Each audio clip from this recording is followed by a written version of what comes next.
దావీదు అబీమెలెకు ఎదుట వెర్రివాని వలె ప్రవర్తించి అతని చేత తోలివేయబడిన తర్వాత రచించిన కీర్తన. అతని చేత తోలివేయబడిన తర్వాత రచించిన కీర్తన అంటే ఒక వ్యక్తి చేత తృణీకరించబడిన తర్వాత రచించిన కీర్తన. ఒక వ్యక్తి ద్వారా ఎలా చూడండి, మనల్ని ఎవరైనా తృణీకరించారనుకోండి, ఎవరైనా వెలేశారు, ఎవరైనా బాధ పెట్టారు, నోరు వస్తుందా పైకి? అసలు మాట్లాడగలుగుతామా? అసలు దేవుని దగ్గరకు వచ్చి కట్టలు తెంచుకునే దుఃఖంతో ఏడుస్తూ ఉంటాం, నాకు జరిగింది అవమానమని. కానీ ఆయన తోలివేయబడిన తర్వాత వెర్రివాని వలె ప్రవర్తించాల్సిన పరిస్థితి దావీదుకు వచ్చిందట. అక్కడ ఒక రాజు, ఒక కింగ్ పిచ్చివానిలాగా వెర్రివానిలాగా ఒక వ్యక్తి దగ్గర ఏం చేశాడట? ప్రవర్తించాల్సిన సిచ్యువేషన్ వచ్చింది. అలా ప్రవర్తించిన తర్వాత ఆయన ఏం చేశాడంటే ఈ వ్యక్తిని తోలి వేసిన తర్వాత ఈ కీర్తన రాశాడు. అంటే బయటికి నెట్టేశాక, తోసేసిన తర్వాత, అవమానపరిచిన తర్వాత ఏమని రాస్తున్నాడంటే, నేను ఎల్లప్పుడూ కూడా యెహోవాను సన్నుతించెదను అంటున్నాడు. ఏమంటున్నాడండి? ఎవరిని సన్నుతించెదను? నీ జీవితంలో బాధ, వేదన, పోరాటం, నింద, అవమానం, కష్టము, మరి తృణీకరణ ఇలాంటివి వచ్చినప్పుడు నీ రియాక్షన్ ఎలా ఉందో దేవుడు నీ స్పందన చూస్తాడు. నీకు అన్నీ వచ్చినప్పుడు స్తోత్రం అండి, దేవుడు నా జీవితంలో గొప్ప కార్యం చేశాడు, చాలా దేవుడు నన్ను ప్రేమిస్తున్నాడు, సేవకులు కూడా బాగా ప్రేమిస్తున్నారు, దేవుడు నిన్ను నలగొడుతున్న టైంలో, సేవకులు కూడా నిన్ను పరీక్షించి నలగొడుతున్న టైంలో నీ లైఫ్ రియాక్షన్ బట్టి, నీ స్పందనని బట్టే నీ మీద ఆశీర్వాదాలు ఆధారపడి ఉంటాయి. దేవుని బిడ్డలారా, చాలా మందికి అనుకుంటారండి దేవుడు నన్ను దీవించాలి. ఈయన అంటున్నాడు, నేను యెహోవాను సన్నిధించదను, నిత్యము ఆయన కీర్తి. ఎప్పుడు? నిత్యము అంటే 24 hours. ఎందుకంటే నేను సంతోషంలో ఆయనని కీర్తిస్తా, దుఃఖంలో ఆయనని కీర్తిస్తా. నన్ను మెచ్చుకున్నప్పుడు 10,000 మంది అని ఆ యొక్క స్త్రీలు పొగిడినప్పుడు నేను ప్రభువుని స్తుతిస్తా. నువ్వు పిచ్చోనివిరా బయటికి వెళ్ళిపో అన్నప్పుడు కూడా నేను ప్రభువుని స్తుతిస్తా. ఎందుకంటే నా దేవుడు ఒక్కడే కీర్తనీయుడు అంటున్నాడు. ఎవరు? దావీదు. అందుకనే నేను దావీదు వంశంలో నుండి వచ్చిన వాడను అంటాడు యేసుక్రీస్తు ప్రభు. మనకి పాజిటివ్ మాటలు వస్తే ముఖాలు 100 voltage బల్బులు వెలిగినట్టు వెలిగిపోతాయి. కొంచెం రియాక్షన్ ఏదైనా విషయంలో ఏమంటారు, కొంచెం మాటలు రాగానే ముఖంలో రియాక్షన్. అసలు మేము అప్పుడప్పుడు మా సంఘంలో ఉన్న వాళ్ళని, వీళ్ళు బాగా ఒబీడియన్స్గా చాలా ఉంటున్నారు కదా, వీళ్ళలో ఉన్న రియాలిటీ, వర్జినాలిటీ తెలుసుకోవడానికి కానీ వాళ్ళ దగ్గర నుంచి అప్పుడప్పుడు బాధ్యతలు తీసేయడం, అప్పుడప్పుడు వాళ్ళని కొంచెం గద్దించడం నలుగురు ముందు, అప్పుడప్పుడు వాళ్ళని కొంచెం దూరంగా ఉంచడం చూస్తున్నప్పుడు వాళ్ళ రియాక్షన్ని బట్టి ఫ్యూచర్ డేస్లో వీళ్ళు సంపూర్ణుల కారాన్ని మేము గుర్తెరగలుగుతాం. దేవుని బిడ్డలారా, మేమే సేవకులుగా అంత పగడ్బందీగా చేస్తే సర్వశక్తి కలిగిన దేవుడు కొన్ని వేల కోట్ల ఆశీర్వాదాలను యొద్దకు ఇచ్చేటప్పుడు నిన్ను పరీక్షించడు ఆయన ఖచ్చితంగా మనల్ని పరిశోధిస్తాడు. దేవుని బిడ్డలారా, ఖచ్చితంగా పరీక్షిస్తాడు. ఖచ్చితంగా ఏం చేస్తాడంటే, నువ్వు వెళ్ళే మార్గంలో నిశ్చయంగా నువ్వు ఆయన కోసం నిలబడతావా లేదా, నీ జీవితంలో కొన్ని వడదుడుకులు వచ్చినప్పుడు, శ్రమలు వచ్చినప్పుడు, నిందలు వచ్చినప్పుడు, అవమానాలు వచ్చినప్పుడు, వ్యతిరేకతలు వచ్చినప్పుడు, పోరాటాలు వచ్చినప్పుడు నేనేం చేస్తానంటే కొందరికి బాధ్యత ఇస్తా. ఆ టైంకి వచ్చినప్పటికి నీకు లేదు, నువ్వు వెళ్ళిపో, నేను వేరే వాళ్ళకి ఇస్తాను అని చెప్పేస్తా. అప్పుడు వాళ్ళ రియాక్షన్ గమనిస్తుంటా. నేను చెప్తున్నప్పుడు వాళ్ళ ఫేస్ ఫీలింగ్స్, వాళ్ళు ఎక్స్పోజింగ్, వాళ్ళు ఎలా రియాక్ట్ అవుతారు, అవన్నీ గమనించి నాకు అర్థమైపోతుంది ఏంటంటే, వాక్య సంపూర్ణతలోకి వచ్చే వ్యక్తి జీవితంలో ఏముంటుందంటే ఈ ముఖంలో కూడా ఫీలింగ్స్లో మార్పు ఉండదండి. అందుకని యోబు అంటాడు, పిచ్చిదాన భార్యతో దేవుని యొద్ద మేలు అనుభవించిన మనము కీడు అనుభవించటం కూడా తగిన వారమే. ఈ రోజుల్లో క్రైస్తవులు, దేవుని బిడ్డలు మేలు అనుభవించితేనే దేవుని స్తుతించగలుగుతున్నారు, సంఘములో మంచి సావాసులు ముందుకు సాగగలుగుతున్నారు. దేవుడు ఏదన్నా విషయంలో నిన్ను సంపూర్ణతలోకి తేవటానికి, నిన్ను పరిపూర్ణతలోకి తేవటానికి, నీలో ఉన్న దేవుని యొక్క పరిశుద్ధతని బయటకు తీసుకొని రావడానికి దేవుడు నిన్ను చితగొడుతున్నప్పుడు, నలగొడుతున్నప్పుడు, విరగొడుతున్నప్పుడు ఏమని అడుగుతుంటున్నారంటే, ప్రభువా నన్ను విడిచిపెట్టావా? లేకపోతే అప్పుడు వాళ్ళలో ఆ ప్రేమ ఉండేది, ఇప్పుడు వాళ్ళు మారిపోయారు యేసయ్యా, నోటికి వచ్చేది ఏంటి తెలుసా? బ్లేమ్. మన నోట్లోకి వచ్చేది ఏంటండి? ఫస్ట్ మనం దేవుని దగ్గరికి వచ్చి మరొకరి మీద కంప్లైంట్ ఇస్తాం. ఏమని కంప్లైంట్ అంటే, మా సేవకులు మారిపోయారు ప్రభువా.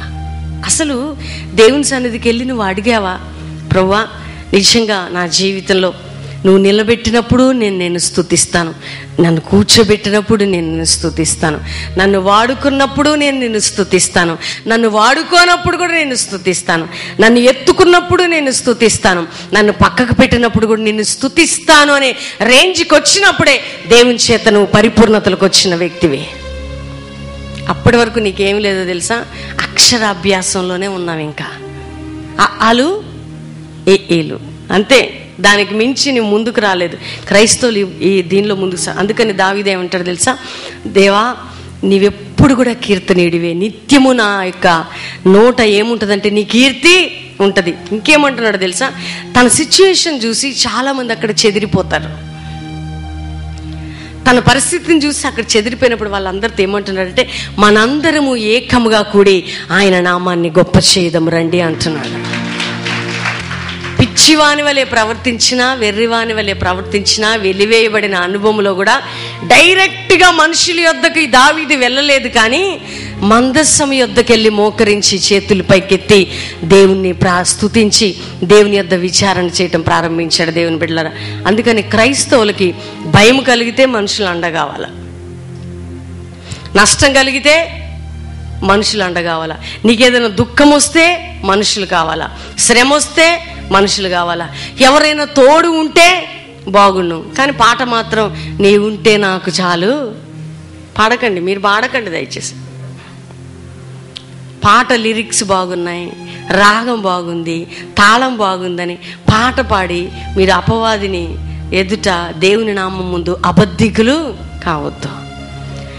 ఆ టైంలో నువ్వు పాడుతున్న పాటను బట్టి నీకు అదే శోధన వస్తుంది. మరి నీ ఉంటే నాకు చాలు యేసయ్యా, నీ వెంటే నేను ఉంటా అన్నప్పుడు అందరిని పక్కకు పెడతా ఉంటాడు దేవుడు. ఎందుకంటే నువ్వు పాట పాడుతున్నావంటే ఏం తీర్మానం చేస్తున్నావంటే నువ్వు ఆయన ఎందుకు రాశాడు తెలుసా? దైవజనుడు ఆ ఎక్స్పీరియన్స్ కుండా పాస్ అయ్యి ఆ పాట రాశాడు.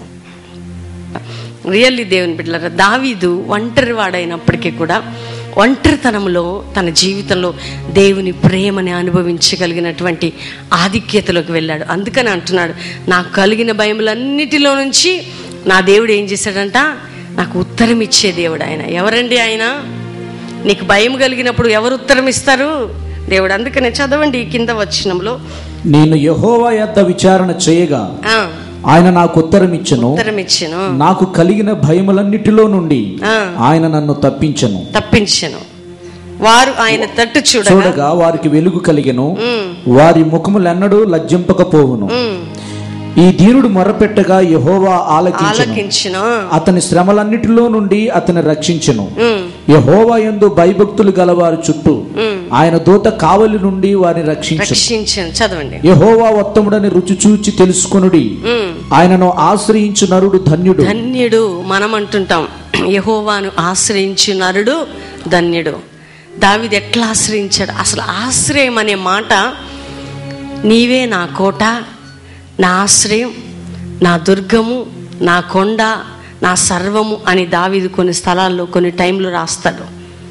అంటే అన్ని క్లోజ్ అయిన టైంలో ఆయన దుర్గము, ఆయన ఆశ్రయము, ఆయన కోట, ఆయనకున్న సమస్తం ఎవరంటే దేవాతి దేవుడు మాత్రమే. దేవుని బిడ్డలారా, నేను చెప్తున్నాను, నిన్ను వెంబడించే ప్రజలు కావచ్చు. ఇప్పుడు మా జీవితంలో బయటకు వెళ్తే బోల్డ్ మంది మా వెంటబడే వాళ్ళు ఉంటారండి. ప్రజలు చాలామంది మమ్మల్ని ప్రేమించేవారు ఉంటారు. ఎందుకంటే యేసు ప్రభు యొక్క హస్తంలో మేము ఉన్నాం కాబట్టి, దేవుడు మమ్మల్ని ఎత్తుకున్నాడు కాబట్టి ప్రజలు మమ్మల్ని వెంబడిస్తున్నారు. ఆయన మమ్మల్ని అత్తుకున్నాడు కాబట్టి ప్రజలు మిమ్మల్ని వెంబడిస్తున్నారు. మేమే దేవునిలో లేము, దేవుడే మాలో లేడనుకో, ఎవరైనా మా దగ్గరికి రాగలుగుతారండి? ఈ సత్యాన్ని మాత్రం మేము మర్చిపోమా? అందుకని దేవుని దగ్గర మేము ఏమంటుంటామంటే, ఒకవేళ మా స్థితి ఈరోజు ఈ స్టేజ్కి వచ్చినా అది నీవు మమ్మల్ని పట్టుకున్నావు కాబట్టే, ఎత్తుకున్నావు కాబట్టే ఈరోజు ప్రజలు మాకు ఆ రెస్పెక్ట్, ఆ గౌరవము మా యుద్ధకు వస్తున్నారు. ఒకవేళ నీవే మమ్మల్ని ఎన్నుకోలేదనుకో, మా స్థితి ఏ విధంగా? ఎవరైనా మమ్మల్ని పలకరించే వాళ్ళండి. కొన్నిసార్లు మీరు రోడ్డు మీద వెళ్తుంటే ఎవరు నేను పలకరించలే, పట్టించుకోలేదు, మనం బాధపడుతుంటాం. ఎవరు మన వద్దకు రాలేదు, పలకరించలేదు.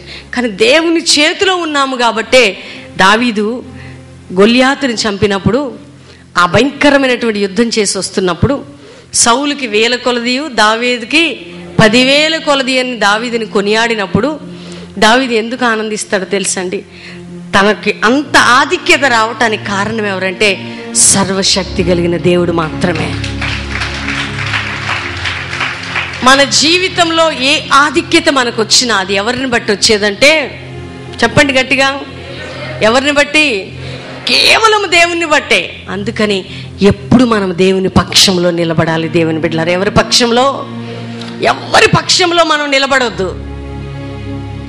ఎవరి పక్షంలో నిలబడడానికి దేవుని ప్రేమని, దేవుని యొక్క గొప్పతనాన్ని, దేవుని యొక్క మంచితనాన్ని మనం ఇది చేసుకోవద్దు.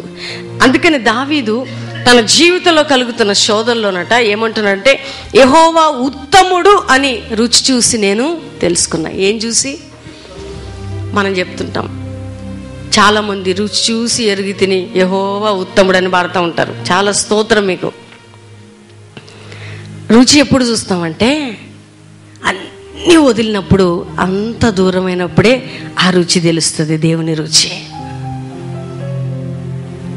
ఎప్పుడు నువ్వు ఆ టేస్ట్, ఆ ప్రేమ, ఆయన బాహులో ఉన్న ఆ గొప్పతనం, ఆ స్పందన, ఆ మంచితనం తెలుసుకుంటావంటే నీ చుట్టూ ఉన్నవి ఒకటేసారి నిన్ను వదిలిపెట్టినప్పుడు, దేవుడిని హత్తుకున్నప్పుడే నువ్వు రుచి చూడగలుగుతావు దేవుని యొక్క ప్రేమని.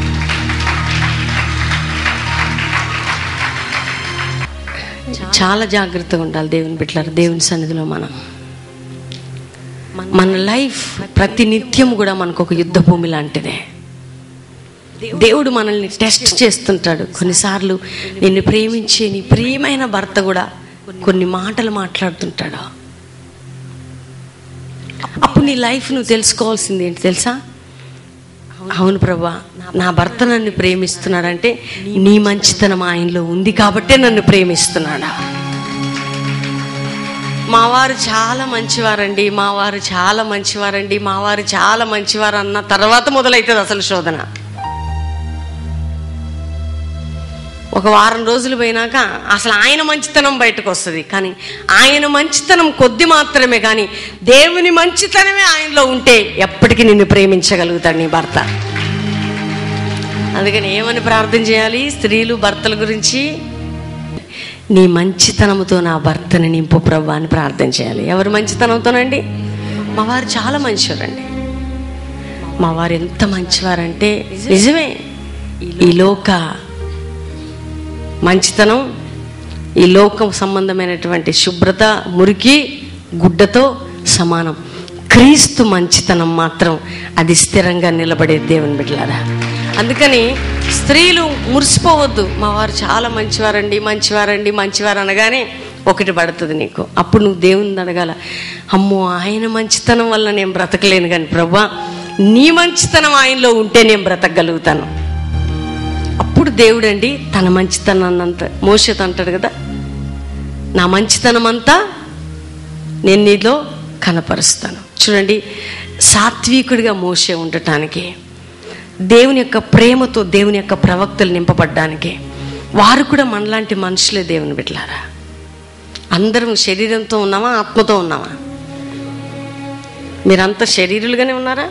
ప్రస్తుతానికి ఎక్కడికైనా వెళ్ళిపోయింది ఆత్మ కదా. శరీరం ఎప్పుడు కూడా మానవుని జీవితాన్ని మెల్ట్ చేయడానికి, మనల్ని టెంప్ట్ చేయడానికి, మనలో ఉన్న అపవాదికి చోటు ఇవ్వటానికి, శరీర కార్యాలు చోటు ఇవ్వటానికి పనిచేస్తుంటుంది. కానీ దేవుని ఫలములు, దేవుని మంచితనం, అందుకనే మట్టి ఘట్టంలోనట మహదైశ్వర్యము నింపబడినప్పుడు, ఏ ఐశ్వర్యం అండి? ఇది కాదు నేను చెప్పేది. ఏంటది? లక్షలు కాదు, కోట్లు కాదు, బంగారాలు కాదు, వెండి కాదు, మహదైశ్వర్యం. అంటే ఆ పరలోక సంబంధమైన అద్భుతమైన ఆత్మ సంబంధమైన ఐశ్వర్యం నింపబడినప్పుడు, ఎందులో? ఈ మట్టి ఘటంలో, ఈ మాంసపు ముద్దలో, ఈ శరీరంలో నింపబడినప్పుడు ఆ వ్యక్తి ద్వారా దేవుడు మహింపరచబడతాడు. దేవుని బిడ్డలారా, అది మనం తెలుసుకోవాలి.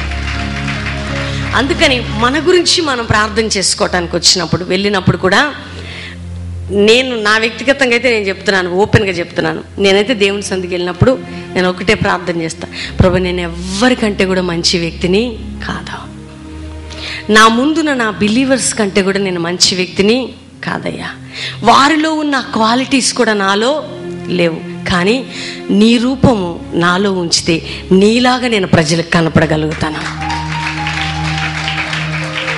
అర్థమైందా? మనం మంచి వాళ్ళము కాదండి. అది ఎవరి దగ్గర ఒప్పుకోవాలా? దేవుని దగ్గర, మనుషుల దగ్గర కూడా. నేను చాలా డీసెంట్గా ఉంటానండి, చాలా సింపుల్గా ఉంటానండి, చాలా అసలు నా ప్రవర్తన మీరు చూడండి, నేను ఎలా ఉంటానో అని నీ గురించి నువ్వు చెప్పుకుంటుంటుంటే అపవాది తల ఊపుతూ ఉంటుంది. ఎందుకంటే వాడు అదే పని.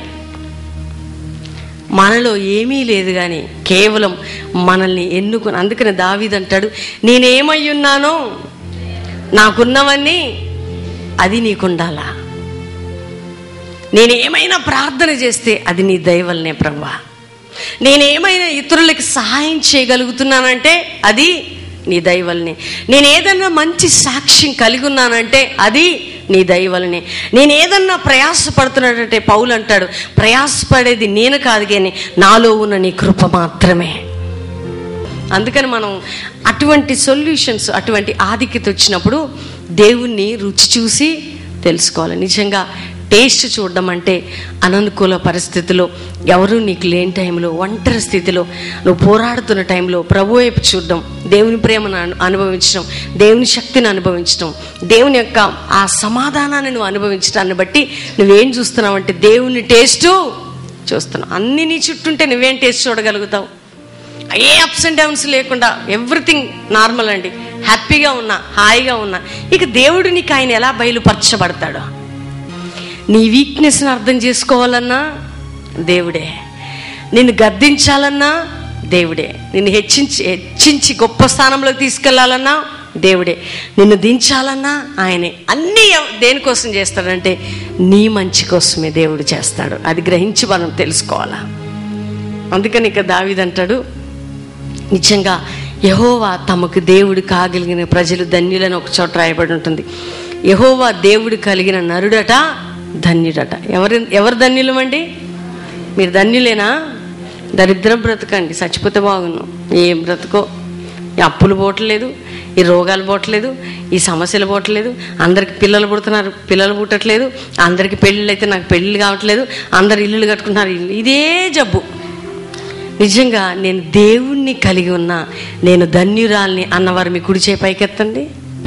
ఏదన్నా చిన్న జరిగిందనుకో, జరగరాంది ఏదన్నా చిన్న ఇన్సిడెంట్ జరిగిందనుకో, గుండెలు బాదుకొని దేవుడు ఎక్కడున్నాడు, అసలు ఇది ఏంటి, నాకే ఎందుకు రావాలి? మొన్న ఒక వ్యక్తి వచ్చాడు, ఇది నాకే ఎందుకు రావాలి అని అడిగాడు.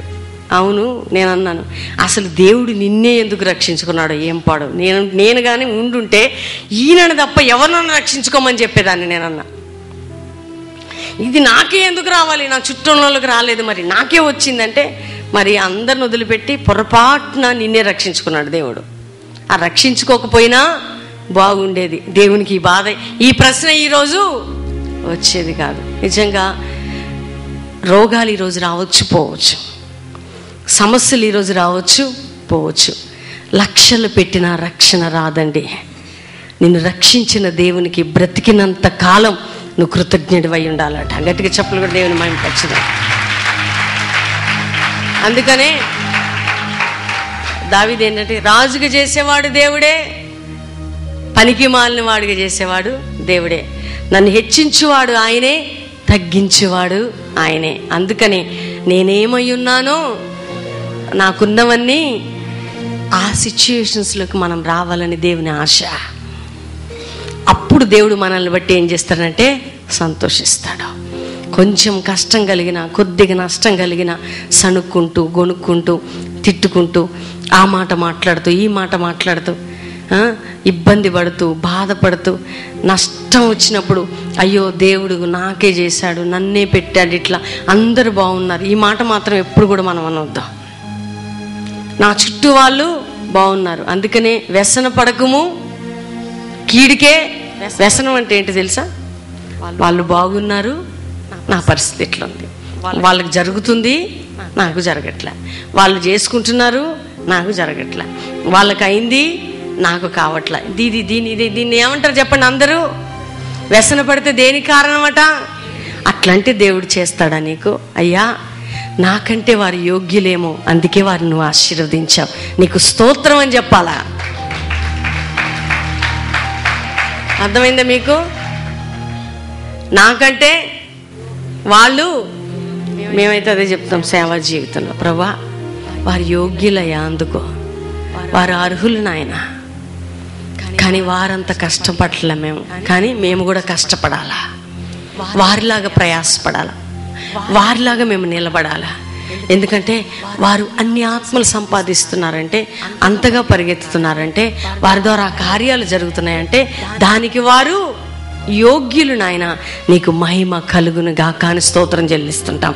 లేకపోతే జలసీ పడుతూ, అసూయ పడుతూ, అది మాట్లాడుతూ, ఇది మాట్లాడుతూ, వారి జీవితాల్లో జరిగే అభివృద్ధిని బట్టి మేము ఎంతోమంది సేవకులను బట్టి ప్రభుని స్తుతిస్తుంటాం, ఆనందిస్తుంటాం.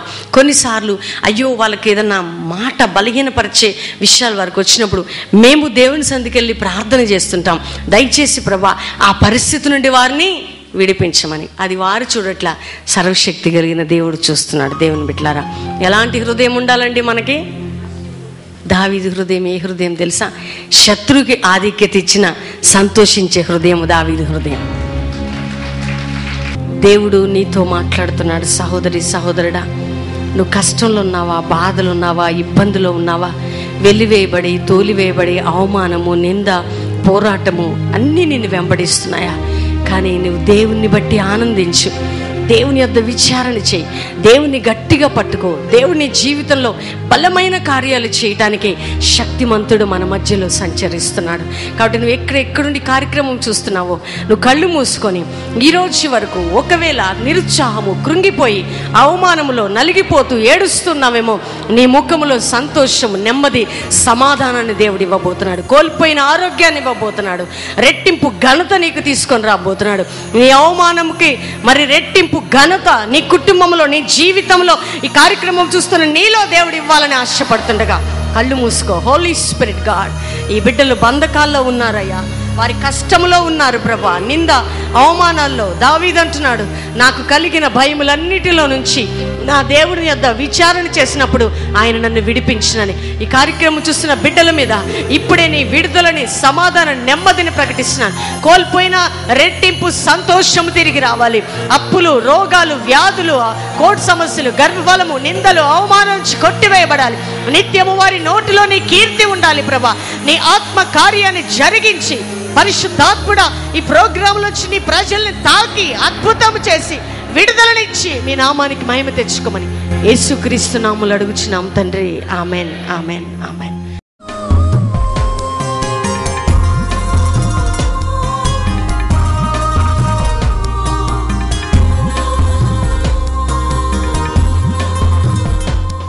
మధ్యాహ్నం సడన్గా ఇక ప్రోగ్రాము, టీవీ లైవ్ ప్రోగ్రామ్ వస్తున్నది.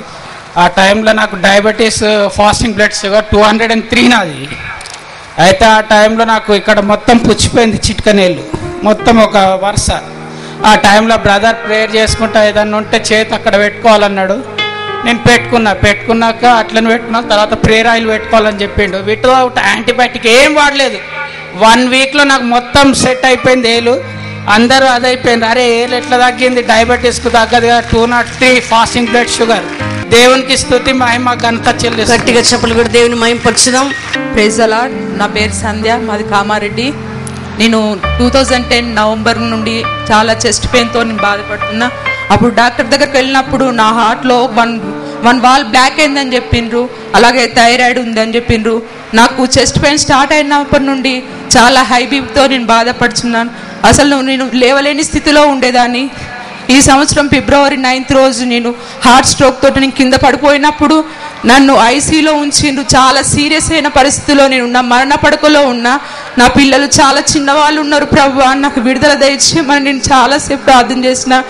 లాస్ట్ మంత్ అక్టోబర్ 22 రోజు నేను బెల్లంపల్లి సోమగూడెం దగ్గరికి వెళ్ళి ప్రవీణ్ అన్నతో నేను ప్రేయర్ చేయించుకున్నా. ఆ రోజు నుండి నాకు గొప్ప విడుదల ఉంది. నేను ఒక్కరోజు బీపీ ట్యాబ్లెట్ లేకుండా, థైరాయిడ్ ట్యాబ్లెట్ లేకుండా నేను అసలు ఉండేదాన్ని కాదు. ఆ ట్యాబ్లెట్ వేసుకోకపోతే నేను లేచి కూర్చునేదాన్ని కూడా కాదు. దేవుడు ఈ దినం వరకు నేను ఏ ట్యాబ్లెట్ వాడట్లేదు. నాకు 24 hours నా ఒంట్లో ఫీవర్ ఉండేది. ఇప్పుడు ఫీవర్ లేదు, ఏం లేదు. బీపీ కూడా నార్మల్ అయిపోయింది. నా హార్ట్ పెయిన్ తగ్గిపోయింది. ఎలాంటి ప్రాబ్లం లేకుండా దేవుడు నాకు గొప్ప విడుదల ఇచ్చిండు. లైఫ్ ప్రోగ్రామ్ ముందర నేను అసలు దేవునే నమ్ముకోలేదు. దేవుని నమ్ముకోకముందు అసలు ఇది ఏంది లైఫ్ ప్రోగ్రామ్ అంటే ఏంటిదని నేను టీవీ ముందట కూర్చొని చూస్తున్నప్పుడు, అమ్మా నువ్వు సుజాత, నువ్వు ఎయిడ్స్ రోగంతో నువ్వు బాధపడుతున్నావు. ఫస్ట్ ఆదివారం రోజు నా తండ్రి నన్ను పిలిచిండు. నిజంగా నాకు దేవుడు ఎంత మేలు చేసిండంటే నా రోగంను తీసివేసిండు. గొప్ప దేవుడు నా తండ్రి.